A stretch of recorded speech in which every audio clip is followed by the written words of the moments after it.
Ryan, welcome back. I'm so excited you're back with me this week. This is so exciting. I love our guest. And he is, not only is he talented, humble, and great peeps that you're going to love, but he's letting me read the actual email. When I asked him for a bio, he's letting me read it to you. And I know you guys love behind the scenes. So, okay, this is real life. Ready? And so no, you're not alone. Because I know so many people right now are like, oh, I don't look like that person, or I don't have that ability. Here's the thing. Everybody doubts. If you're not doubting, you're not putting yourself out there enough. That's my opinion. So giddy up, buckle up, and get ready for this. Okay, so this is what he sent me back when I asked him for a bio. And I may have to put my glasses on. Don't throw shame. Okay, these are always so hard for me, LOL. Okay, to you guys right now who are always saying, this is tough. I'm having a tough time with this. So everybody is always having a tough time. Former collegiate athlete, played at a high level on scholarship, dealt with concussions and caused me to retire my junior year. This led me into a spiral of addiction and extreme discontentment in my life. Struggled with drugs, painkillers for about 5 years until 2 years ago, I, with the help of my family, was checked into rehab. Finally started the journey of learning to engage with my deeper pain. So interested to hear about that. From it came a message. I want to help people feel again. A year ago, I decided to start posting, and really the rest is history. Growth has been so fast that I'm just now working on projects, businesses, a lot of cool stuff coming. But as of now, I have a creative house production company that helps clients, brands that also have a message, bring it to life in a way that communicate organically, pure marketing to the masses. This man has built an incredible community online. Check it out on IG. JB Copeland has literally amassed over 1.3 million followers in a year. I've never heard of anything like it before. JB, thank you so much for being here. Thank you. And Heather, I have zero clue what I'm talking about. And so that's how I feel. I see other people online and I'm like, they have it all together. And I'm like, what am I supposed to do here? And so, yeah, I don't know. My bio is I'm still figuring it out, and I might have it all wrong. And so, yeah, I'm so excited to be on the show and excited to get open and vulnerable with you and answer whatever questions you might have. Okay, so let's take it back. I love to hear the backstory and the come up, because it sounds like on the outside looking in, I bet a lot of people thought you had this thing on lock. When you're a high level athlete, it looks like you're killing it. Take us back to that time. Yeah. So, really, I was a late bloomer in high school, and so sophomore year, I was on JV. I was on JV2. I grew up in Texas, South Lake, Texas, to be exact. And Texas is a huge football state. And so, from sophomore to junior year, I grew, from like 5'8" to 6'3", and was, turned into the starting linebacker my junior year. You're giving so many men hope right now. Let's go. Yeah, hey, there's always room for growth. I'm a late bloomer. I'm still a late bloomer. I feel like I'm still blooming. I don't know. I think we're always blooming. But yeah, and ended up having a great junior year. And then my senior year, was the team captain, was one of the team captains, and was getting a lot of looks from colleges and scholarships coming in. And the fourth game of the season, I tore my ACL and just completely devastated. And that was when I didn't know how to engage with pain. I didn't know how to engage with missteps and things like this, and numbing and the pressures of life. And so that's when I really started to, delve into a bit of drug use at that time. Within that, though, I had one scholarship offer to New Mexico State University that said, we'll stand by you. I understand you just, tore your knee. All the other offers were pulled from the table. And at that time, New Mexico State was the worst Division I football school in America. They hadn't had a winning season since like the 1960s. And I was like, screw it, I'm gonna go. And so I went for my first semester.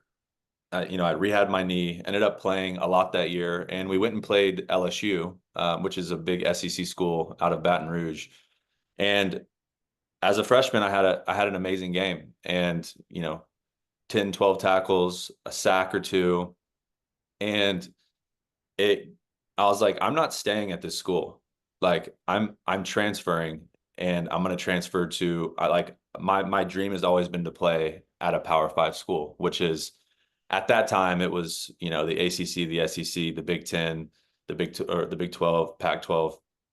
And now everything's changed with everything, all the new rules and everything. But so I went to junior college after my first semester at New Mexico State. I went to Navarro Junior College, and people have heard of Navarro because of their cheer program. I don't know if anyone's seen Navarro cheer on Netflix. They're national champions like every single year. And so, but they also are really good at football. And so I ended up going on scholarship to Navarro. It was in the middle of nowhere in somewhere, Texas. And I was there for a year, from January to December. Well, the drug use even picked up more. My athletic ability and my ability to play the position, I was really, really good. But mentally and emotionally, I was very insecure. I didn't understand my value. I didn't understand still all this pain that was even deeper than an ACL tear. A lot of it came from childhood, and we can get into that. But had the best year of football in my life, like led the nation in tackles in junior college. And from there, North Carolina, the Tar Heels reached out and offered me a scholarship. And so I went to UNC that January. So it was the January of my sophomore year. And really, that even before I started the season, that coming season, things started to fall apart personally. It was like this very subconscious, like, self-sabotage. A few weeks in, I couldn't stop smoking weed because I couldn't stop numbing, and I failed a drug test. And at that time, marijuana was, they were testing for that. They're not testing for that anymore, but I failed a test for weed usage, which wasn't a big deal, but it did put me in a place to where if I failed again, I would be suspended. And if I failed another time, I would be kicked off scholarship. So, and then a few weeks after that, I was at a frat party, and I punched someone in the face, and broke someone's jaw. And so like, bad thing after bad thing kept happening. And like I said, I was very, very insecure. And my insecurity didn't come out in anger, even though I did get in a fight, but it came out with extreme anxiety, and I was shy, wasn't well with making friends, just was not in a good place. I look back and just think of how uncomfortable and how restless and how discontent I did feel in life. Well, the season comes around, and I'm splitting time with a guy. It was me versus him, kind of at the same position. And we're 4 or 5 games in the season, and I get my first concussion, and I'm out for 2 weeks. Well, with that, we were in the middle of a bye week, which means we weren't playing that week. And so I came back a little bit too quick. And during that bye week, there was a scrimmage. It was our team. It was offense versus defense. And I got another concussion. And I don't know, like, at that point, they were like, listen, we don't feel like it's good if you move forward. We think that you need to retire because of the second impact concussion, and that you came back too fast. Like, I'd kind of blacked out and all this stuff, and it wasn't good. And so within a couple of weeks, I was medically retired, which meant I was still on scholarship. But my whole life was like, what has happened? Like, not even a year ago, I just accomplished what I felt like was the dream of my life, to play at a Division I college, to be on scholarship at a Division I college, to play at big stadiums, from Miami to Georgia, to all of it. And this was in 2016. And yeah, I didn't know what to do other than to numb it, which is what I'd always done. And within a few months, I had failed a second drug test because I just couldn't stop. And I'd always try and talk myself out of it in my head. Like, they're not going to catch me. Like, I can get out of it. Like, they're not going to do another drug test. It's like, it's just this inner civil war that's just continuous. And then going into my senior year, at the very end of that first semester, so it was December of 2017, I wasn't playing. I was very lonely, alone. I had isolated myself, still on scholarship, still trying to go to school, trying to just doing really stupid stuff though. I failed a third drug test. I failed 3 drug tests for marijuana usage. And they kicked me off scholarship. And at that point, like, it didn't even really feel like I was on scholarship in the first place because I wasn't even playing. But it was just you would think it'd be a wake up call, but there was so much pain in me that I just tried to move forward and act like it didn't happen. So I ended up failing out my second semester. I was left with 2 credits that I didn't have to graduate, and because I just didn't show up for classes that last semester. And within a year or 2, I had went back and finally got that graduation and finished. So I did finish and get my degree from North Carolina. But there was just so much shame around it, and shame towards myself, and feeling like I was nothing, and feeling like I wasn't going to amount to anything. And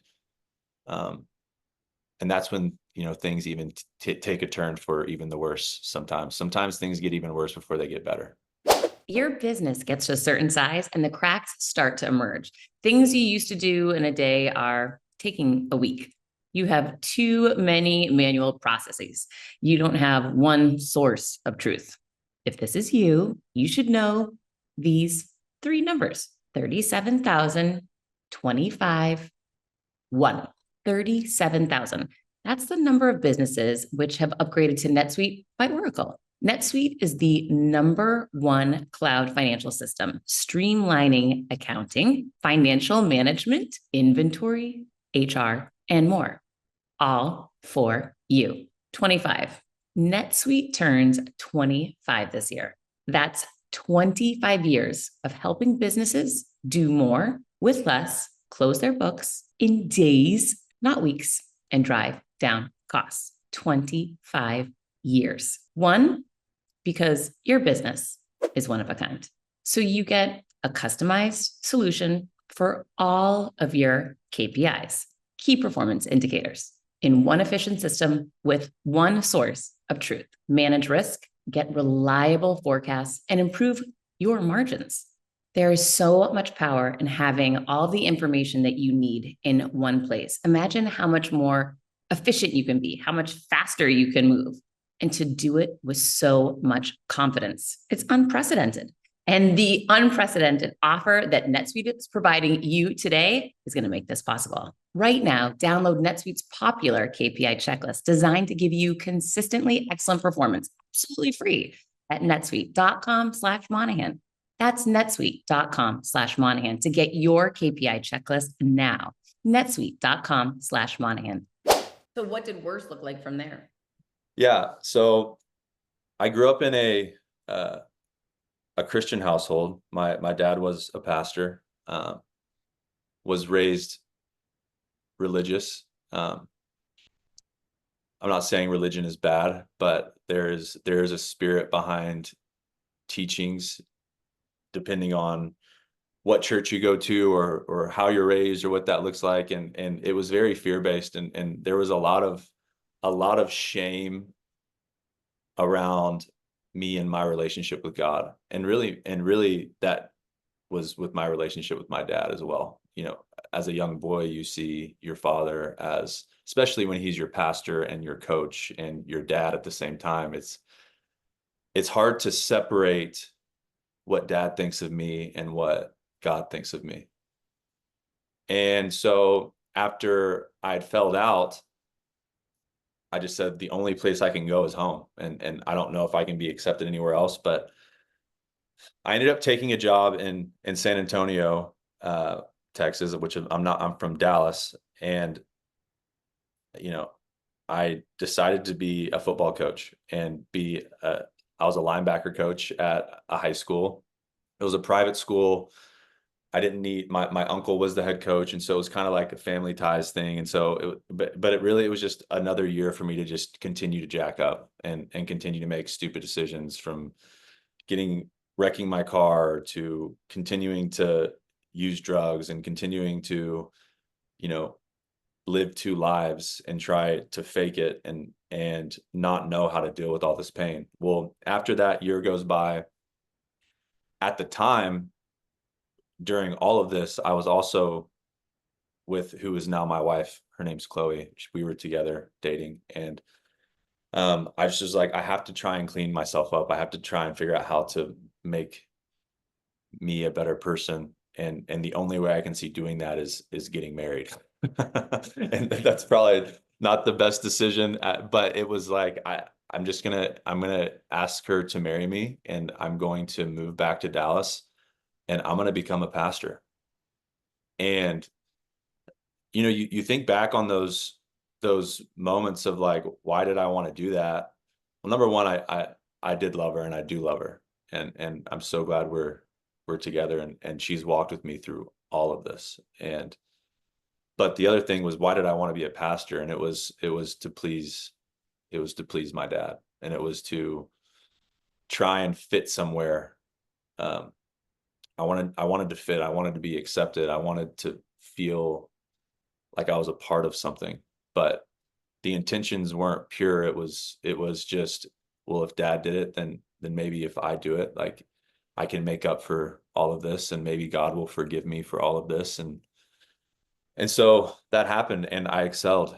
And we ended up getting married in August of 2019, and I was a youth pastor in September of 2019.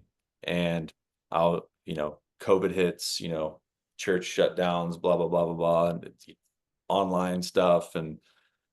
And the usage just kept getting worse and worse. And at the time, it was, I would get caught by my wife. She kind of knew what was going on, but there was so much disconnection between her and I. But like, I'm literally living two different lives. And there's these kids that are looking to me for advice. And I can't even give myself advice, but my dad thinks I'm doing good, and my bosses think I'm doing good, and the kids think I'm doing good. And so up until really from 2019 to 2022, it just got worse and worse and worse and worse with the painkillers, and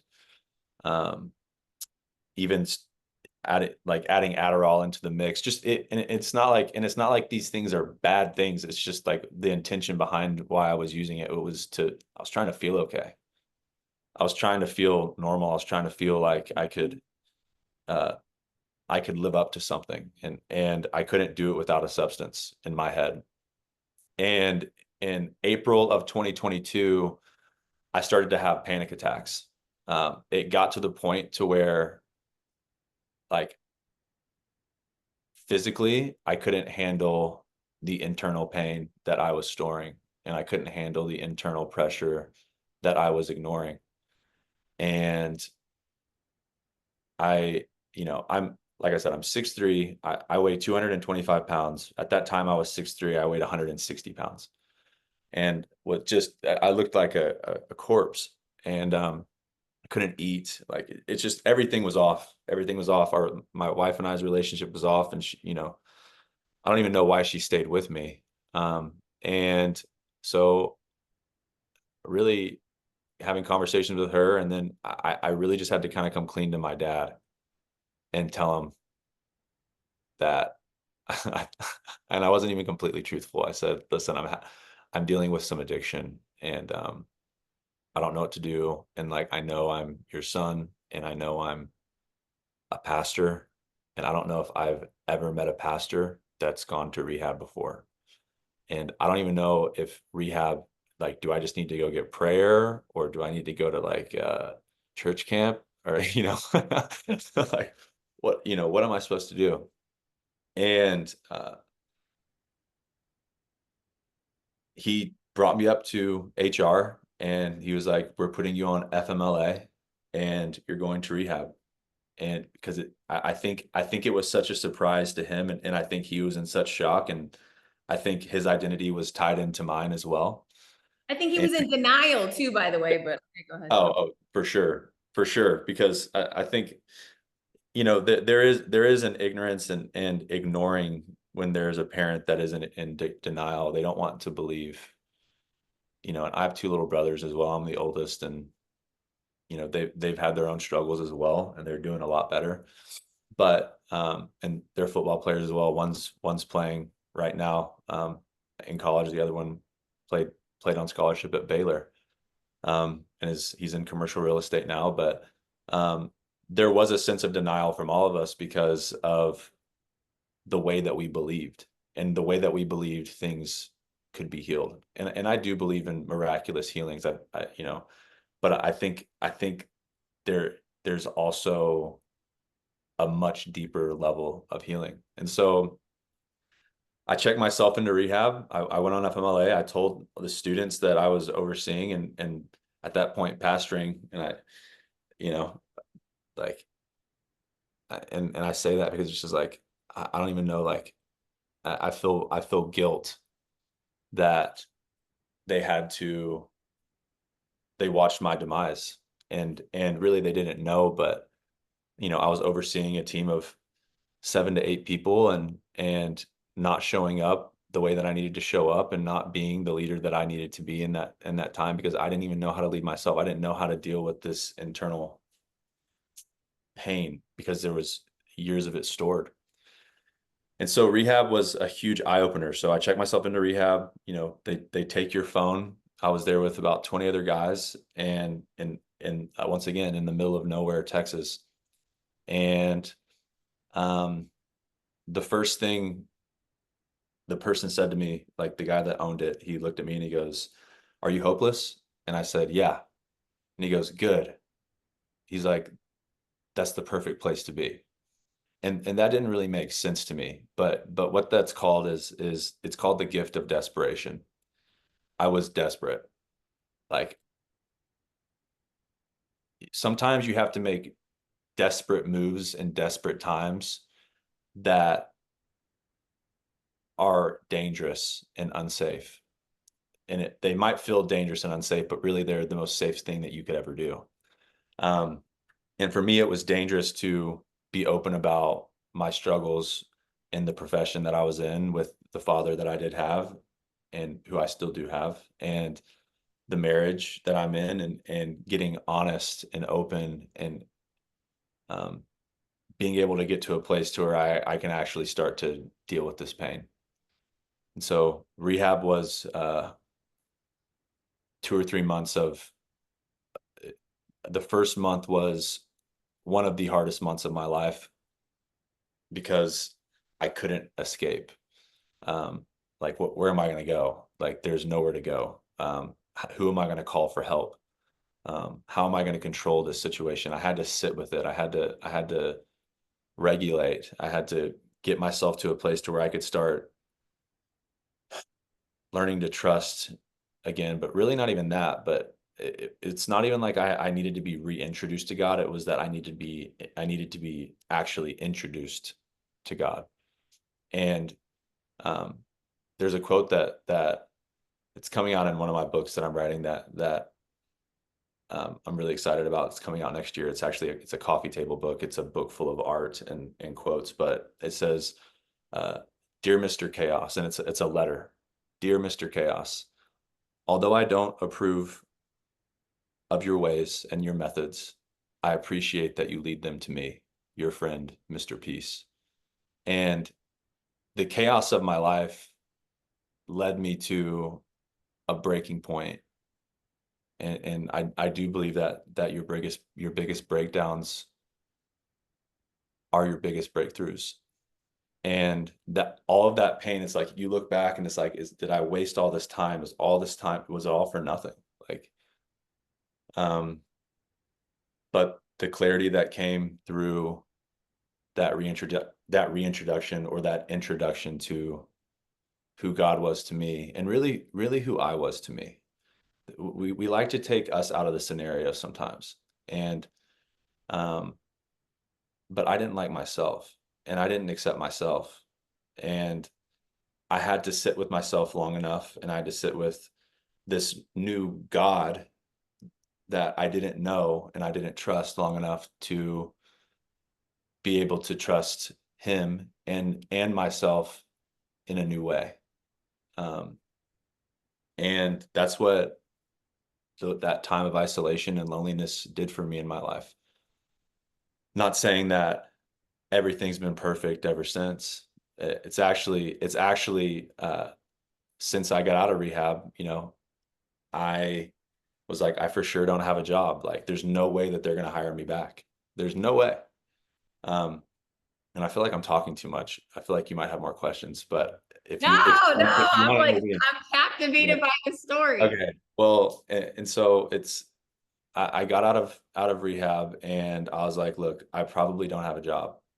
Well, my boss called me back, and my dad was my boss's boss. And, I don't know if there was nepotism there or what it was, but they said, we want you here. And I was like, are you sure? Because like everything that we teach, I have questions about now. And I don't want to, you know, I'm not who I was. And I'm not going to be put in a box. And they said, we want you here. And I was like, all right. Like, and I felt strongly that I was supposed to step back into that role, which, you know, at the time I didn't know why, but as time went on, I realized, but that was 2 years ago. I stepped back into that role, and I was there for 6 months. And it was those 6 months were a time for me to get really honest with those kids, and a time for me to get really honest with those people that I had hired and led, and let them know that where I was. And it created a space of security and safety. Um, in those 6 months, I don't even think I really ever even gave a sermon. It wasn't like I was preaching. Um, Really, it was more of a conversation and a place for them to come and bring their baggage and their pain, because now that I'd learned how to engage with mine, maybe I could help them engage and learn from theirs. And in December of 2022, right before 2023, I'd been back for about 4 months. I just got done working out, and I was in the car, sober, and, had been sober for about 6 or 7 months. And I felt like I just heard the words, jump. It's time to jump. And I knew I wasn't supposed to stay where I was at, but at the same time, like, I didn't know when that would be. And so that was kind of after Christmas break. And after Christmas break, I came back and I told them, I said, I'm gonna work through March and March of 23, and then I'm leaving. And I will say, I was a little out there, and I was, not much of a rule follower. And I did cause some ruckus in the midst of how I led and how I wanted to lead. Um, it wasn't a fit for me. And I didn't want to bring those kids into the middle of that, like me trying to figure out my own stuff when they're there for a certain reason. And I still haven't figured out all of my own stuff. But what I do know is that I feel like I know God. Do I know all the facts and all the factual things? And I, how could we? I mean, I don't know. But what I do know is that he's made himself known to me, and that there's a relationship there. And so I left in March, and I didn't know what to do. And I still don't know what to do.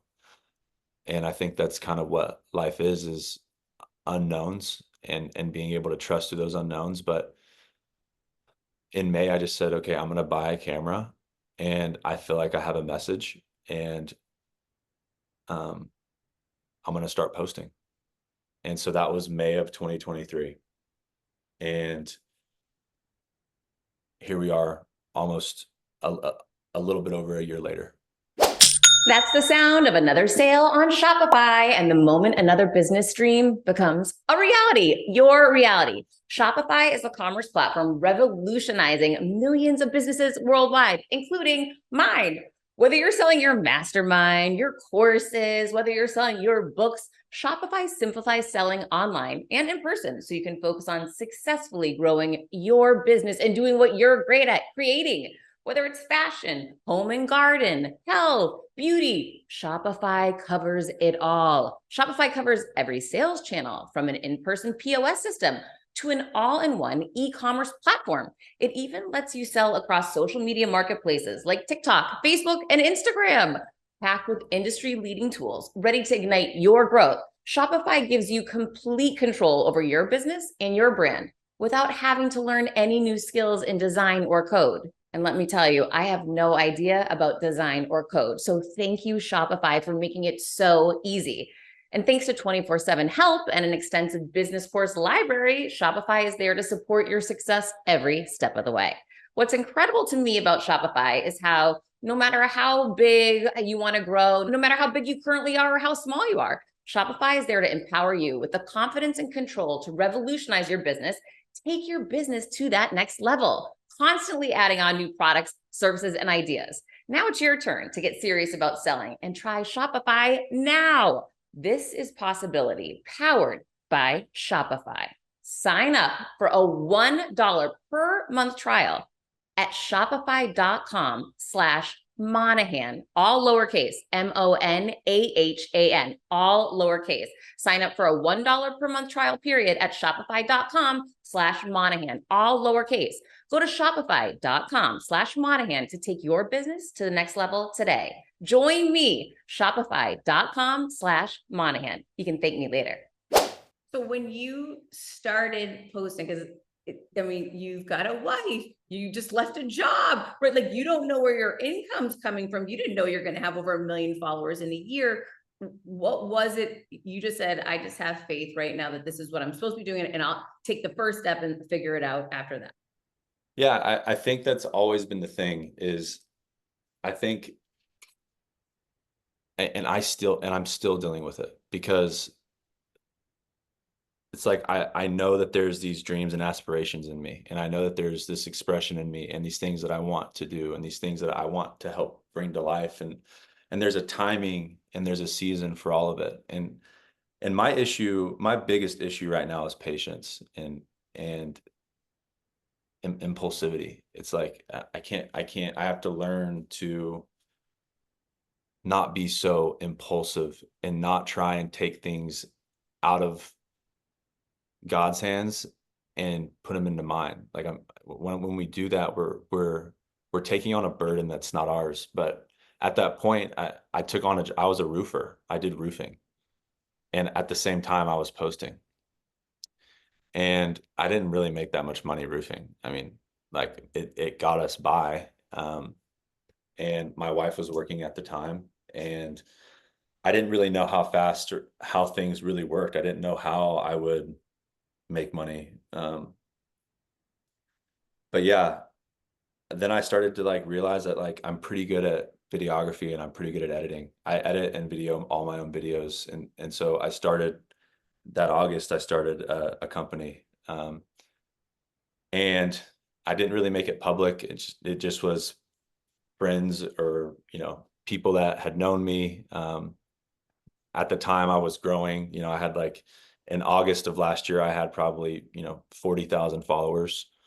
So there had already been a bit of a jump from, 2,000 followers to 40,000 over a few months. And so clients would start to come in and I would work with them. And yeah, at the same time, there was a guy, and I'm not going to name names because but there was another guy that asked me to partner up with him, and I said okay, and they kind of offered a different thing than I offered. They were more into tech and into, building out, you know, communities for people online, for, things like that. And my goal the whole time was like, I want this to be organic. I want to help people find their voice. I want to help people do this.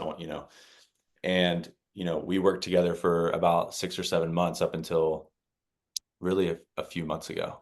And it just got to a place to where I had a realization that we didn't have the same intentions.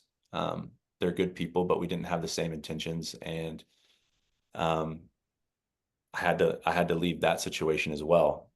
Money was made through that time, but not like tons of it. But money was made. And what it taught me was that there was another pattern in my life. Like this last year has been difficult, but because of what I'd went through 2 years ago, like there was a different foundation. Like I had gone through something that was so monumental in my life that I had a buoy to cling on to during the storms of what reality was. And so, but what I realized was that like I have an issue with men in my life, and it's the same relationship playing over and over and over. And it starts with that relationship with my dad, to my seventh grade coach, to my high school coach, to it's always these men that I want their affirmation. I want to be affirmed. I want that safety blanket. I want that backboard. And I felt like in June that I needed to become that for myself. Like, and that was a pattern in my life that I had to break. Was I need to become that for myself. And you say that and it's like, okay, though, that sounds easy, but like it's deeply emotional. It's an attachment, and it is a pattern. Of breaking patterns are not easy. And so, June, July, here we are in August. It's like, all right, well, I'm going to do this on my own. And I know that I have the skill to do it on my own. And so I started my media company. I actually just restarted it on my own. And it's me and my wife. And my wife is an amazing artist. She's a creative genius. Um, and so now we're getting restarted. It feels like you're starting from scratch, but you never, it's not from scratch. And so, and then there's the whole other thing where it's like, okay, but I have 1.3 million followers. I'm gaining so many a day, but it's a paradox, because the other side of it is all these brands reaching out that want to work with me, but it's like uh, I don't want to take away the purity of the message that I have. And so it's like, it has to be the right brand. It has to be. And so it's just like, there's a conviction in me um, when it comes to that. And so, yeah, like I am in the building state of, you know, I'm probably in the same place as a lot of your listeners, and it's scary. Um, and I'll be honest, like in the last month, I'm like starting to feel panic again. And I'm like, why am I like, you think you're going to reach this level, and um, everything it's going to feel good. But it doesn't, because it's not about the external, it's about the internal. And what I realized is over the last year of, even with all of this growth, is that it's death by 1,000 paper cuts. The subtleties of life, if you don't remember, and if you're easily forgetful, and if you don't stay pure with your intentions, if you don't stay pure with the message, you'll find yourself in a place and ask yourself, how did I get here? And it's what I believe, it's always based from making decisions out of fear and security. I need security. And And so now I'm back again. Here we are again. And it's a chance to start in a new way. And it's a chance to learn again from patterns that weren't broken 2 years ago, but now patterns that are being broken now. And I'm sure that there will always be more patterns that will be brought to the surface, but it's that's what life is. It's learning to let go, learning, taking these lessons, but at the same time, like, you ask yourself the question, like, aren't I supposed to feel peace in the present moment? Like, how can I be present? How can I find that hope? How can I find that faith? Um, and for me, over the last really, and this is very fresh, over the last few weeks, like, I mean, it's gotten to the point where it's like, I feel like I'm not happy. But there's so many good things happening, and there's a world of opportunity, but like my mind can go over to the other side and think so negative. And I felt like, I'm not very like open and forward with religion or God on my platform, because I think my message is for the masses. And I think God will reach them how he wants to reach them. I think my job is to tap them on the shoulder and give them something to think about. But what I felt like God told me 2 weeks ago was, uh, you like to forget. You like to forget. Um, and I think as humans, we like to forget. Um, and it took me back to 2 years ago in rehab, and the hardest moments of my life, even though it might have been simpler problems and it feels more complicated now, like legal's involved and all of these things, like, you're quick to forget how big I am. You're quick to forget that even through all this, I've been working on your behalf. You're quick to forget. And I've made it my mission to take time to remember the last 2 weeks. Does that mean all the anxiety and all the fear goes away? No. But it means I'm able to remember what God did and even what I did, and the where I've come and what I've done, so that then there can be this purity to where then I can then surrender what is to come. You have to remember before you surrender. I think we try and surrender, and it's so hard to surrender because we don't know what we're surrendering to. It's like, but when you remember what that higher power or whatever it is that you believe, what it's done for you, when you see those little blessings, when you look into the subtleties of life, and you become present in that, and you take the time to find gratitude in the midst of your chaos, it's easy to surrender your chaos and be present. And so I don't know what my next months look like. I don't know what next week looks like. I know tomorrow I'm flying to LA, and I flew to LA yesterday for a meeting that was actually tomorrow. And I got it mixed up, and I was like, okay, well, now I have to spend extra money on another flight, whatever. It's just like, it's just is what it is. And so it's like, life can be chaotic, and it's like, now I'm going back, and, but like, what if it's all working out in my favor? What if I can just remember about how prayers were answered? What if I can remember about how, I didn't know how to engage with my pain. I didn't know how to feel. I didn't know how to stop doing this, but now I've been given this gift of being able to learn to regulate, and I've been given this gift of, the small influence that I have. And I think life is a constant back and forth of dealing with your ego and that fear, and then dealing and choosing to believe in that faith and that remembrance of who you truly are and who you're meant to be. And I'm in the midst of that right now. I'm so proud of you. I mean, it's so incredible watching you, and it's so incredible you're bringing everyone on this journey with you. It takes so much humility. It takes so much courage, and I'm so proud of you. You mentioned being in rehab and learning abilities, coping skills. What are some of the things that you took from the time that you were imparting on the kids you're working with, and now that you're using through your platform to teach other people?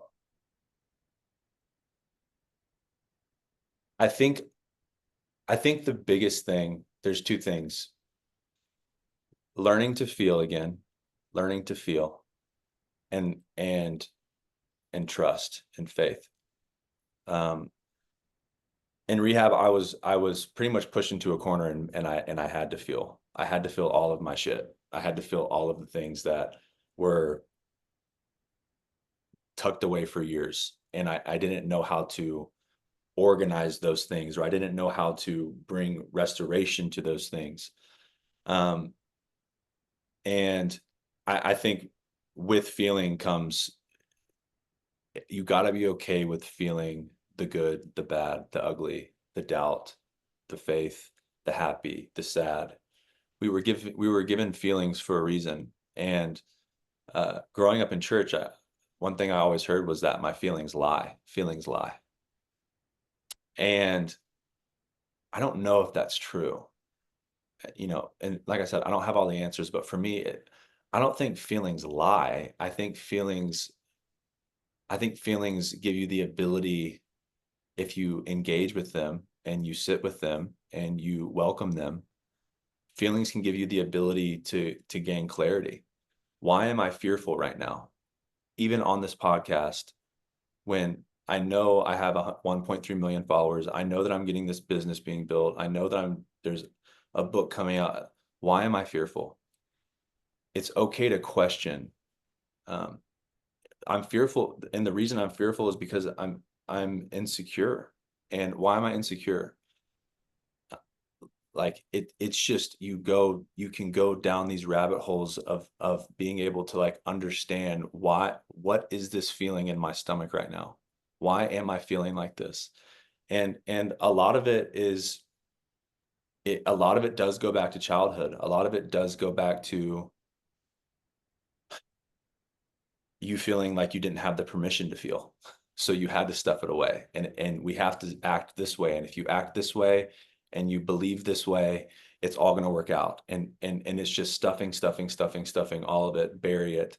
Don't get it out. Like, there has to be some way to feel. For me, it's talking. It's writing. When I feel like there's so many thoughts and I don't know how to sort through, there's so many thoughts and feeling I don't know how to sort through them. It's being able to have someone hold space for me to talk myself through what's going on. And what I've realized is usually I already have the answer. We're always looking for answers. And I think we can put people on pedestals for answers. And we forget that no one knows us as good as we know us, and no one knows us as good as God knows us. And if we will take the time to explore these feelings, and then maybe an answer will come out of it. For me, it was, why am I so fearful 2 weeks ago? And having a conversation with my wife and realizing that I'm easily forgetful, and realizing that I've not acknowledged how far I've come, because I'm dealing with I'm dealing with this lack of value in myself. I'm dealing with this thing deep inside of me that needs to be brought to the light. And it's not something that I believe will always rule me, but it's something that is slowly broken. I love the quote. It's you're not becoming anything. You're unbecoming everything that you're not. And so there's still parts of me that I need to unbecome. There's still parts of me that I need to let go. There's still deep securities that I need to let go, but I can't do that until I sit with fear, or until I sit with sadness, or until I sit with, you know, even when I sit with, like, why am I so impulsive? And so it's making time and the church calls it quiet time. The world calls it, what do they call it? Mindfulness, or, being able to sit and be quiet, meditation, like being able to sit and feel and know that you're safe. You can hold space for yourself. These feelings aren't going to overtake you. They're not in control. You are in control. And you have the ability to work through this. You have the ability to talk through this, to write through this, whatever it is, whether that's talk therapy. One therapy that really, really helped me was equine therapy with horses. I mean, these horses are insane. Like, I would walk up to a horse and the counselor would ask me, "How do you feel?" And I would say, "Good." And I didn't feel good. And the horse would neigh at me and walk off. And finally, within a couple of weeks, she said, "How do you feel?" And I said, "I don't feel good." And the horse came and laid its head on my shoulder. And it made me know that healing isn't about being this thing. Healing, what I think healing is being able to be authentically you 100% of the time. I think that's what healing is. And I don't know if there's like this enlightenment, or like I will be healed forever. I think that takes away the point of life. I think that we're always on a journey of learning and digging deeper and being real and being raw and being honest and being vulnerable, to be able to learn the lesson that God or the situation or life or the universe is trying to teach us. And if we can get present and remember all of the good that's come, and from all of the pain, from all of the failed drug tests, from all of that addiction, from the panic attacks, from all of it, like all of the good, like can I remember the good? Um, I don't usually quote the Bible, but I know it very well. But and I don't know if you're following knows anything about the Bible, but um, when the Israelites entered into the promised land, it had been 40 years. Obviously, Moses was no longer with them, and they crossed, I think it was the River Jordan. Don't quote me on that. But right when they all crossed, it was millions of them at that moment, after those 40 years of wandering. And they didn't have to wander for 40 years. That was 40 years of God trying to get them to break patterns. If they would, right when they all finally crossed and Joshua and Caleb were with them, God said, "I want you to take a stone for each tribe, and I want you to make a monument so that you will remember what I did." And those 40 years before, the reason they were wondering is because they kept forgetting. Like, literally, God had just parted the sea and they'd walk through it. And within months, they had forgot that he did that, and they were worshiping a golden calf, because that's human nature. We want answers now. We want to take control now. We want to figure this out now for our own safety. And I don't think that's a bad thing, but it is a bad thing when we let that fear control us. So that's the first thing. And then within that feeling is that faith of, if I can explore this feeling and I can get to the bottom of it, why am I feeling like I have no value? Well, it's because I've lost my faith. And if I have no faith, then who am I? And if I can remember, if I can take those stones and I can build that memorial and I can remember and I can be present, then maybe I will be able to connect the two and realize that I don't know what's coming next, but what I do know is that however it happens, it was supposed to happen. And I know it's going to be good. And so that has been my reminder. It's been, if I can stay pure, intentions, purity wise, like my pure intentions, if I can stay connected to my feelings, if I can continue to find hope in those feelings, if I can remember, then why would I let tomorrow or next week or next month take away my joy from today? And why would I let my past take away my joy from today when all of the good has come from it? And so it's about getting present. There is no other moment than this moment. And so it's practicing presence, I think, is the main message. And how to practice presence is remembering and surrendering. Wow, JB, I know everyone listening right now is thinking, how can they connect with you? How can they work with you? How can they follow you? Give us all the details. Well, I'm on Instagram, I'm on TikTok. Um, really, if you want a daily dose of confidence or a daily dose of thought, that's a place where you can connect with me. My DMs are open. I try and reply to as many people as I can. At this point, I don't know how they can connect with me further. I'm working on ways to make that a reality. But that's the place right now. And I would love to speak. I'd love to be at more conferences. I'd love to take my own leap of faith in life and be able to connect with people more one-on-one or in groups and things like that. And so, like I said, I'm still trying to figure it out and I don't know what's next, but that is where I'm at as of now. I so appreciate your transparency. I so appreciate how real you are. And thank you for including all of us on the journey. He's at JB Copeland on Instagram. That's where I'm following him, and on TikTok.